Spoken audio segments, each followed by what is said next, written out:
Hey guys, today we're going to be talking about enzymes. Enzymes are protein catalysts.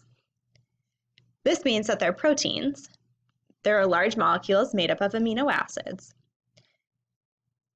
And they have a specific function, which is to help make chemical reactions happen. Catalysts are like tools that make the chemical reactions happen and at a faster rate, but they're not actually used up in the reaction. You can think about them like a hammer.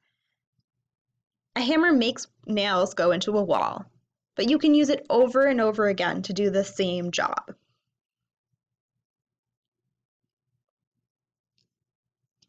When an amino acid chain folds up, it does so in a very particular way so that it has something called an active site, or a place where other molecules can fit. Scientists often describe enzymes like a Pac-Man, where the Pac-Man's mouth is a place where another molecule can fit.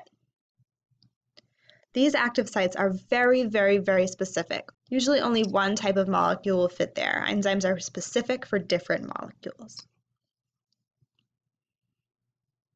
When molecules enter the active site, the enzyme makes a chemical reaction occur. So this might be bonds being formed, being broken, or being changed. Sometimes two molecules will come together in an active site and be joined, or vice versa. One molecule comes in and it's broken apart, or is in some other way changed. Enzymes work under very, very specific circumstances, a very narrow range of temperature and pH. When they're outside of this temperature or pH range, the amino acid chain becomes folded in a different way, and so the active site won't work. It won't fit the molecule that it's supposed to properly.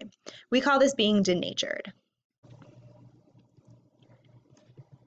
Today we're going to talk about three particular enzymes in the digestive system. The first is amylase. Amylase is found in your saliva, your pancreas, and your small intestine, and its job is to break down starches into sugars. So you can think about all of these enzymes like scissors. They're going to take the long chain, the long polymer of one of our macromolecules, and its active site is going to be particular for specific spots on that macromolecule to break it up. It wouldn't be great if our amylase scissors just went and cut anywhere they wanted. We want them to cut at specific points so that the product, the cut pieces, are useful for us. So amylase is going to cut down, say maybe a starch chain, into glucose molecules. Those glucose molecules are useful for us. We can burn them as energy. Next is protease. Protease is found in the stomach, the pancreas, and the small intestine. And it breaks down proteins into amino acids. You can think about the pro in protease as being like the pro in protein. Finally, we have lipase.